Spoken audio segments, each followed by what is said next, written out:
Everyone anticipated a routine hearing until Jasmine Crockett, with a calm demeanor, unveiled documents that left Greene visibly shaken, defensive, and exposed before millions.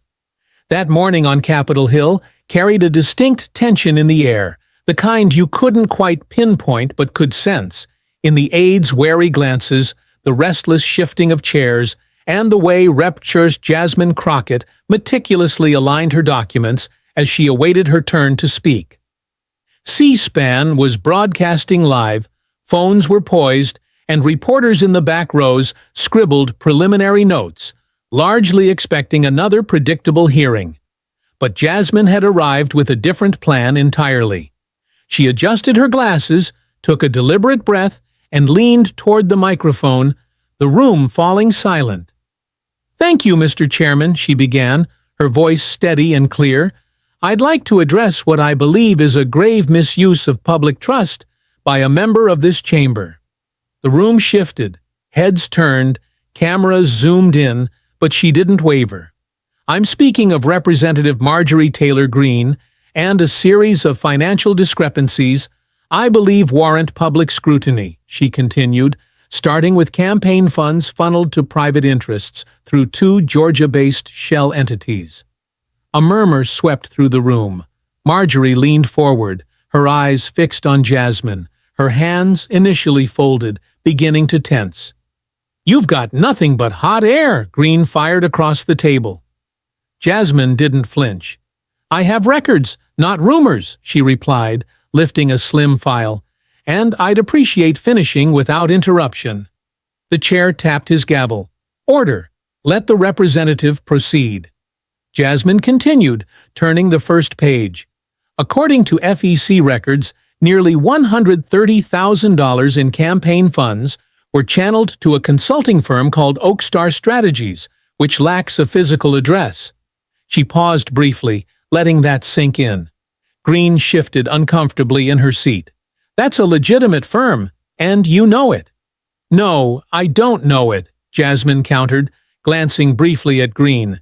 "Because after 3 calls, 2 disconnected phone lines, and a Freedom of Information request, I still can't find a single person connected to it." That was the moment the atmosphere shifted. Staffers exchanged glances. One, a young, nervous mid-20s aide, began typing furiously on their tablet. Behind the dais, a camera operator whispered to his colleague, and then the tweets started. Jasmine sensed the ripple but didn't relent. "Additionally," she said, flipping to the next page, "there's a reimbursement request for a trip to Coeur d'Alene, Idaho. 3 nights, 5-star lodging, private flights, labeled as strategy sessions." Greene leaned in, her voice rising. "You're twisting facts. That trip was cleared. There's nothing." "I have flight logs, Marjorie," Jasmine interjected softly. "Do you want me to read them?" The tension thickened. Committee members shifted awkwardly. Someone coughed, and even the chair now watched Jasmine closely, lips pursed, uncertain how far this would escalate. Jasmine glanced at the file again, but held off reading from it for the moment. Instead, she said quietly, "If the American people are funding luxury travel for private deals, they deserve to know. And if someone is lying about how their money is spent, it's our duty to speak up." Greene snapped, "You're playing politics. This is a witch hunt."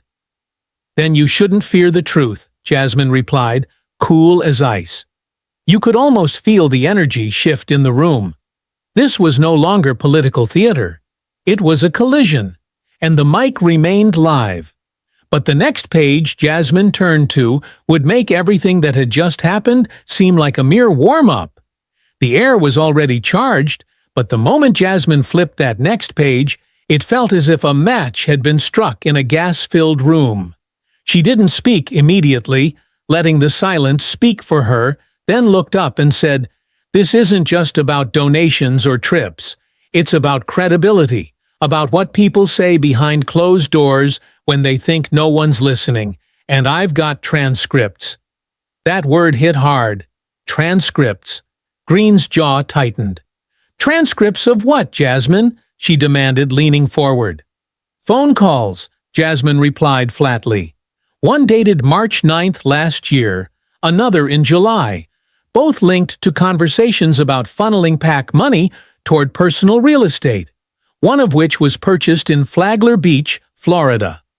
A low, sharp gasp slipped from someone in the gallery. "You're lying!" Greene shot back, her voice rising.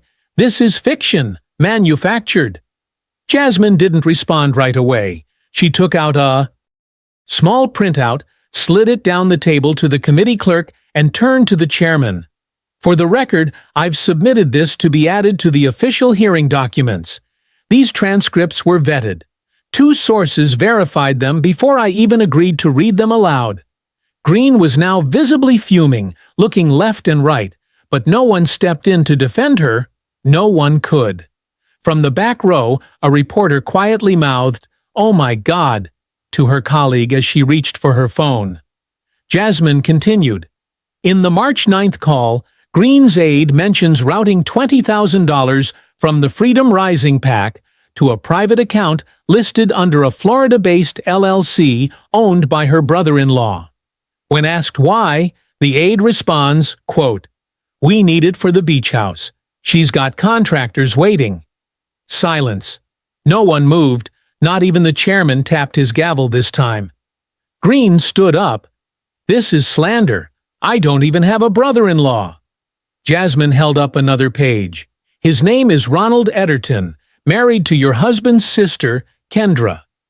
Records show the LLC, Bay Rise Investments, was founded 2 months before the wire transfer. I've got the Florida State business filing right here." The room didn't just stir, it turned. One of Greene's staffers rose from the sidewall and slipped out quietly. Another grabbed her phone and began typing frantically. Meanwhile, Greene stood, visibly rattled, pointing at Jasmine. "You're a liar, a bold-faced, media-hungry liar."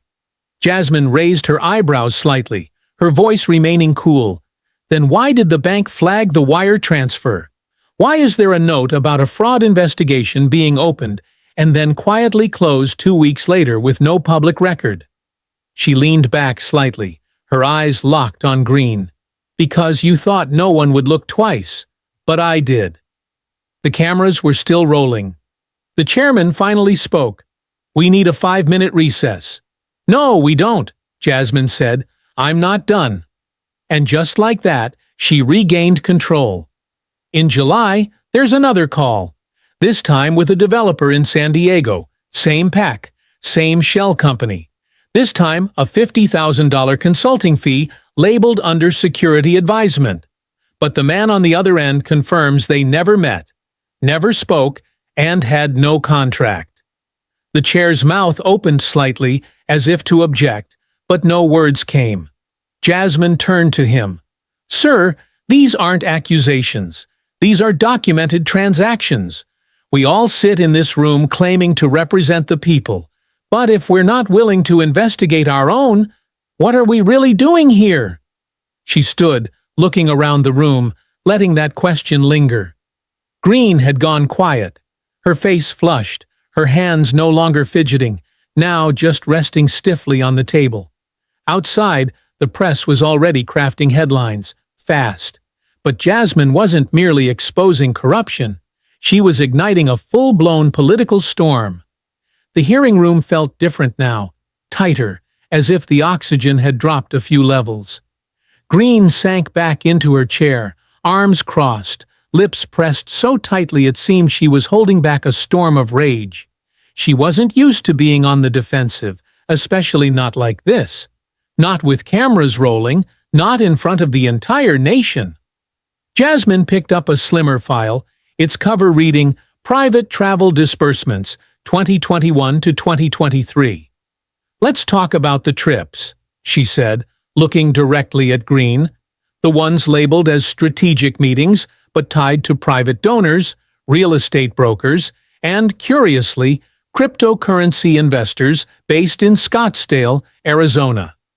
There it was, a new angle, not just PAC money, not just campaign violations, something murkier, dirtier. Greene shook her head with a slight laugh. Crypto? Are you serious now? I am, Jasmine replied, because I don't think the American people expect their elected officials to be vacationing at the Phoenician on the dime of unregistered lobbyists while calling it research. She flipped the page. April 2022. You were flown to Scottsdale on a private jet. Registration number N549TW. That plane belongs to a company called Orbit Holdings. The owner, Leonard March, is currently under IRS investigation for international wire fraud. The name landed heavily. People in the gallery began whispering, phones out, notes scribbled. You stayed 3 nights in a luxury suite. I've got the invoice here, Jasmine added, tapping the paper. Paid in full by Orbit, not disclosed on your financial disclosures, not once. Greene's face twitched. That's not mine to disclose, she argued. He offered the stay. I didn't pay for it. Exactly, Jasmine said. Which is the problem? Accepting unreported gifts from individuals under federal investigation while sitting on the oversight committee isn't just shady. It's unethical, possibly criminal. The chair looked up from his notes. He didn't stop her, and neither did anyone else. Then Jasmine turned the page again. May 2023 Sedona. Another private flight. This one chartered by a group of donors tied to Westbridge Energy, an oil lobbying firm based in Dallas. 2 of those donors had cases pending before the Environmental Affairs Subcommittee. That hit even harder. Stop it, Greene said, her voice trembling now. You're twisting everything. You know how this works. Members get offers. We make appearances. This is normal. Jasmine raised her hand gently. It's not the appearance. It's the pattern. The same names keep appearing, same jets, same hotels, and no disclosures. She stepped away from the mic, walking slowly in front of the dais, her voice softening slightly. Not weak, but personal. Let me ask you something, Congresswoman, Jasmine said, pausing. Why did you meet with Nicholas Arell, the CEO of Westbridge, 3 weeks after voting against the Clean Water Accountability Act? That vote killed the amendment restricting runoff exemptions for oil firms like his. Greene blinked. I didn't meet him, she said. You were photographed with him on the terrace at El Encanto, Jasmine replied calmly. It was posted, then deleted. A printed screenshot slid across the table from the clerk. There it was, Greene smiling in sunglasses, sitting beside a man with a whiskey glass and a badge on his lapel, reading Nicholas A. That photo spread through the room like wildfire. You didn't know the camera was watching, Jasmine added, but the internet never forgets. Greene tried to speak, but nothing came. Her mouth opened, then closed twice. She reached for her water, holding it without drinking. Jasmine let the moment sit. This isn't about partisanship, she said finally. It's about trust. You've built a platform on being anti-elite, anti-corruption, anti-establishment. But what happens when that mask falls off? No one answered. Greene stayed silent, but the silence couldn't stop the noise outside, because word was already spreading faster than anyone in that room could contain. Marjorie Taylor Greene wasn't known for backing down. She'd built her brand on confrontation, on being louder, more aggressive, more defiant than anyone else in the room. But now, as she sat at the table, surrounded by evidence, camera lights, and a stunned committee, her usual fire looked more like faint flickers. The meltdown began slowly. You could see it first in her fingers, tapping rapidly on the desk, then in her eyes, darting from face to face, searching for someone to intervene and rescue her, but no one did, not this time. Then she snapped. This is a damn ambush, she shouted, standing so quickly her chair scraped the floor. This entire hearing has turned into a smear job. Where's the due process, huh? The chairman tried to interject. Congresswoman Greene, please. No, I'm not sitting here while some activist in a blazer reads off lies written by God knows who, she barked, pointing a trembling finger at Jasmine Crockett. The room fell dead quiet again. Jasmine, standing still at her podium, slowly raised her eyes. "I've given you names, records, documents, photos, timestamps. Nothing I presented is speculation. You just don't like the mirror being held up." "You're out of line," Greene hissed. "No," Jasmine replied. "I'm finally in line, and I'm not moving." The way she said it, controlled, deliberate, wasn't theatrical. It was something far more dangerous.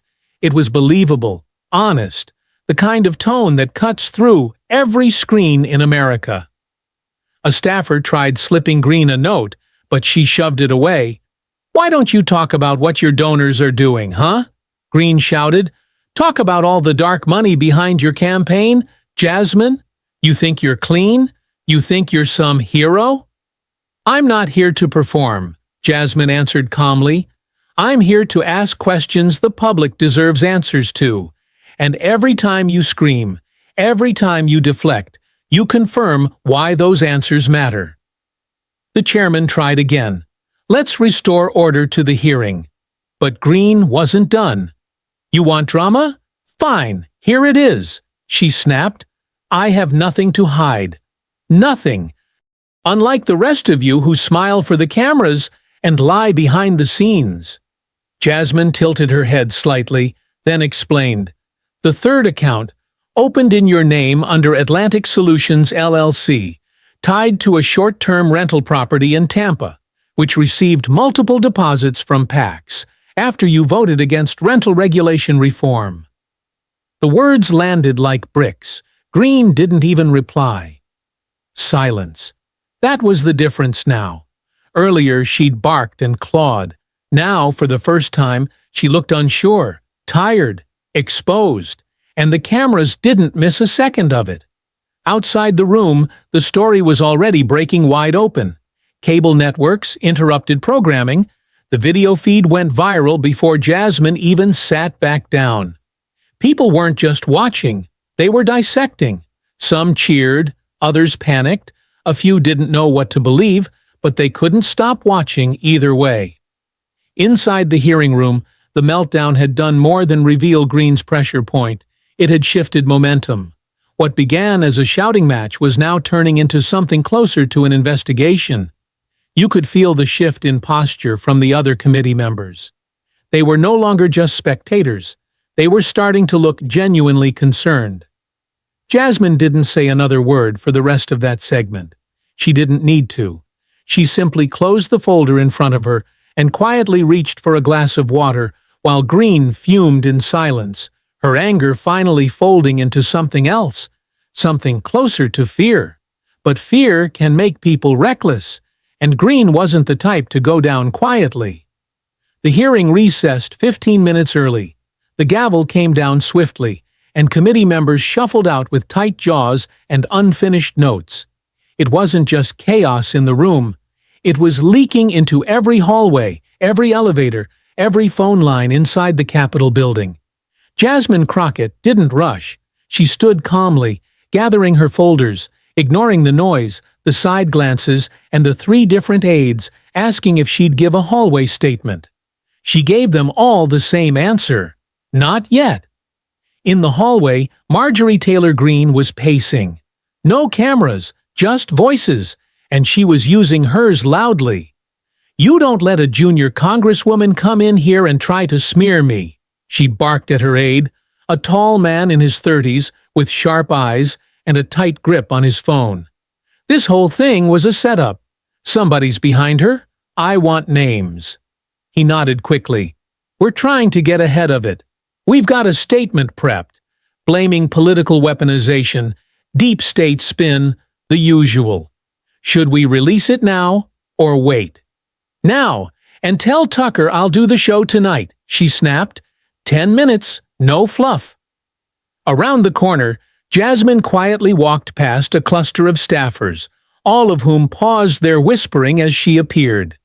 She made eye contact with none of them except one, a young black intern, maybe 19 or 20, who gave her a look that wasn't just admiration, it was gratitude. Jasmine offered a brief smile, then kept walking. 2 floors up, in a quieter hallway, Representative Alan Dorsey, a moderate from Oregon, was already on a call with his chief of staff. "We've got to distance," he said firmly. "I don't care what she meant to the base. This is about to go nuclear." "You think the files are legit?" the voice asked. She read them too smoothly. That wasn't theater. That was strategy. Outside, the press was lining up along Independence Avenue. Cameras everywhere, microphones clipped onto lapels. A CNN correspondent rehearsed his hit as producers counted down from 10. Everyone wanted a piece of the story. Inside a side conference room, Greene sat with her comms director and one of her lawyers, her tone now different. Less fire, more calculation. "What's worst case?" she asked, eyes fixed on the table. The lawyer, an older man with a salt-and-pepper beard, cleared his throat. "If Crockett's docs are real, and if she pushes for a formal ethics inquiry, we're talking potential censure, maybe more. The financial stuff alone could snowball, FEC violations, IRS red flags, even DOJ interest if they decide to sniff around." Greene didn't speak. She just stared. "What about public support?" the comms director asked. "We'll keep the base." Greene replied, "They don't care about PAC names or plane numbers. They care that I fight." The lawyer glanced at her. "They care until it starts to look like you lied." Meanwhile, in a small office tucked behind the hearing room, Jasmine sat with her chief of staff, sipping cold coffee. "You know they're going to say this was a takedown. They'll call you a plant, a puppet, the works," her aide said. Jasmine smiled, but there was a weight behind it. "They can say whatever they want, but when I look people in the eye back home, I'll be able to say one thing with certainty." "What's that?" "I told the truth, and I told it with receipts." But while truth was Jasmine's shield, Greene was already plotting her next move, and it wouldn't involve playing by the same rules. By the time the hearing resumed the next day, the world had shifted. It wasn't just a congressional proceeding anymore, it was a spectacle. Satellite trucks lined the streets. Cable news networks turned their banners red. Headlines read like courtroom drama. "Greene under fire. Crockett drops bombshells. Was it all a lie?" Inside the building, the committee room was packed an hour early. Reporters sat shoulder to shoulder, fingers flying over keyboards. Members who rarely arrived on time now showed up early, faces blank, phones in hand. And Jasmine Crockett. She walked in quietly, a manila folder under her arm, her calmness unnerving everyone watching. Greene hadn't spoken publicly since the meltdown, but today she wore a sharper suit, fresh makeup, and a new expression. Cold, but rehearsed. Jasmine didn't waste time. The moment the chair gave her the floor, she stood and said, "Yesterday, I shared receipts tied to campaign violations and unreported gifts, but there's one more document I've waited to verify, and now that I have, I believe the committee and the public deserve to see it." She placed the manila folder on the table and opened it with care. This is a draft agreement between Representative Greene and a Nevada-based investment group, Ridge Hill Partners, dated February 2023, 2 weeks before she introduced legislation designed to lower capital gains taxes on private energy holdings. Gasps were audible now, even from the committee. Jasmine held up the first page, revealing a bold letterhead with both Greene's name and Ridge Hill's.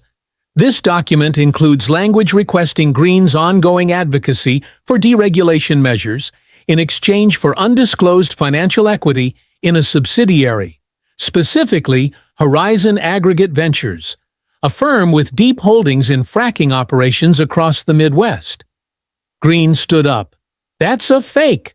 That's not even my signature." Jasmine didn't flinch.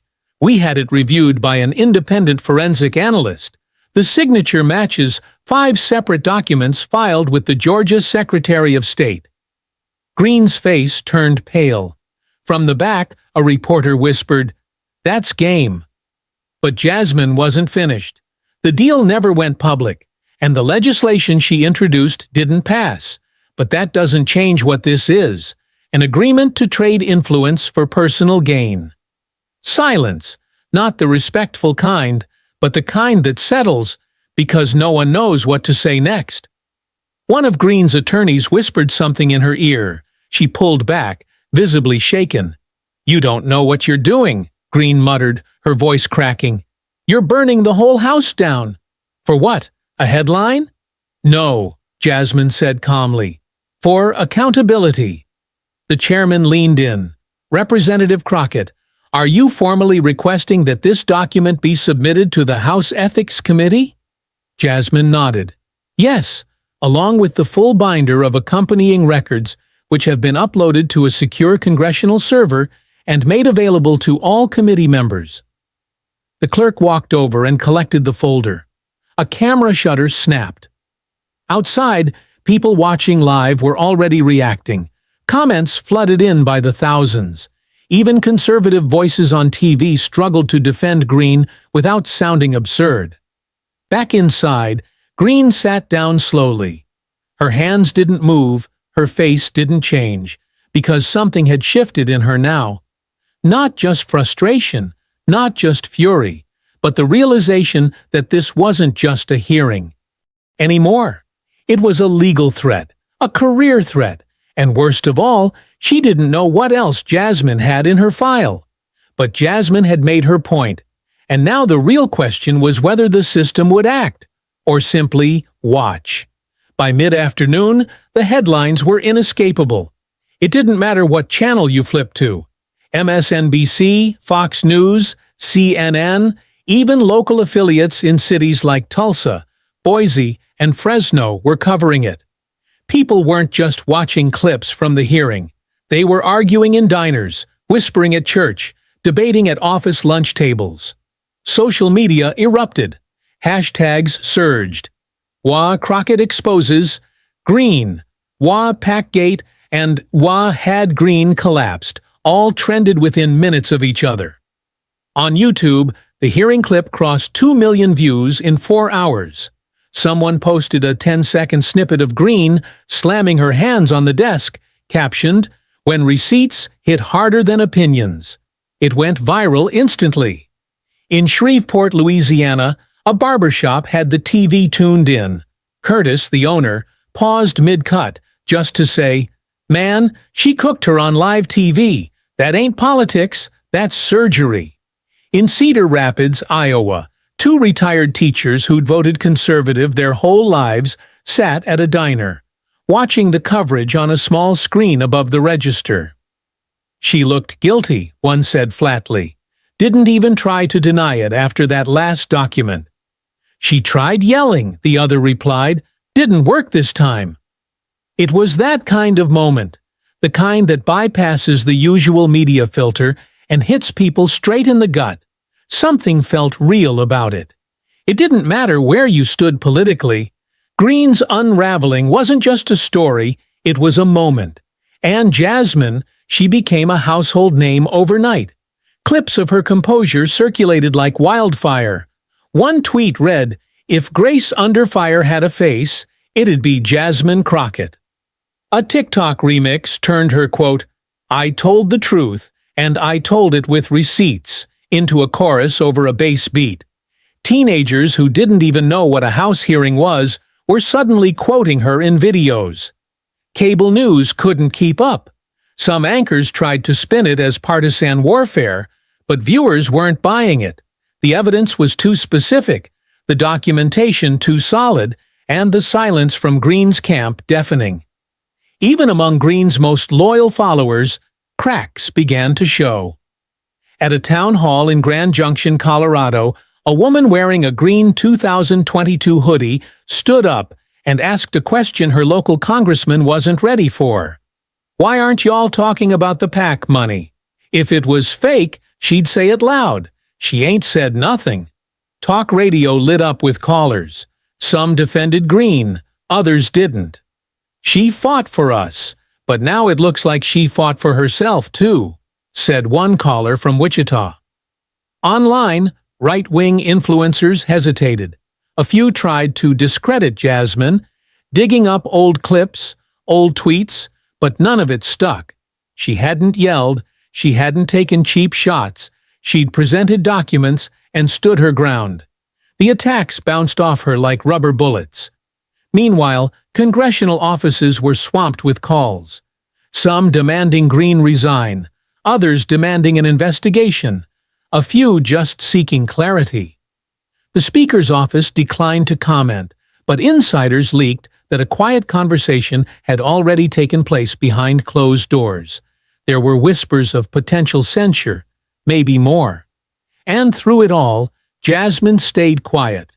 No press tour, no grandstanding, just a short post on her congressional site thanking constituents for their support and affirming her commitment to transparency.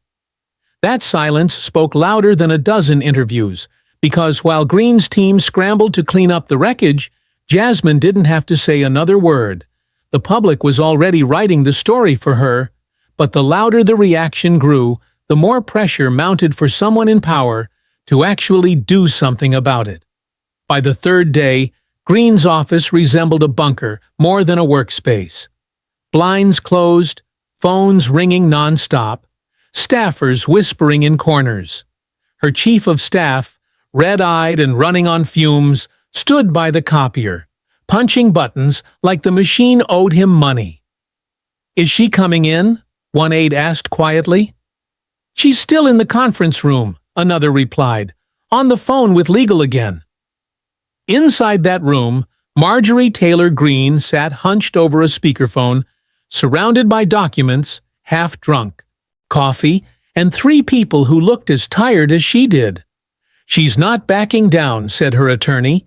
"She's holding the line, and she's doing it smart. No leaks, no sound bites, just evidence. That's dangerous." "So what do I do?" Greene asked, rubbing her forehead. "You don't resign," the lawyer said, "but you also don't go live again. Every time you speak, you bleed. We need a statement, written carefully." Greene shook her head. "I don't do careful." "You do now," he said bluntly. In the Capitol cafeteria, two aides from different offices traded glances over lunch trays. "She was always loud," one said, "but now she's quiet. That's how you know it's real." Meanwhile, Jasmine Crockett's team fielded calls from journalists, elected officials, even former members of Congress. Some offered congratulations, others support. A few were careful not to say too much, just in case the tide shifted again. But Jasmine didn't gloat. She didn't take a victory lap.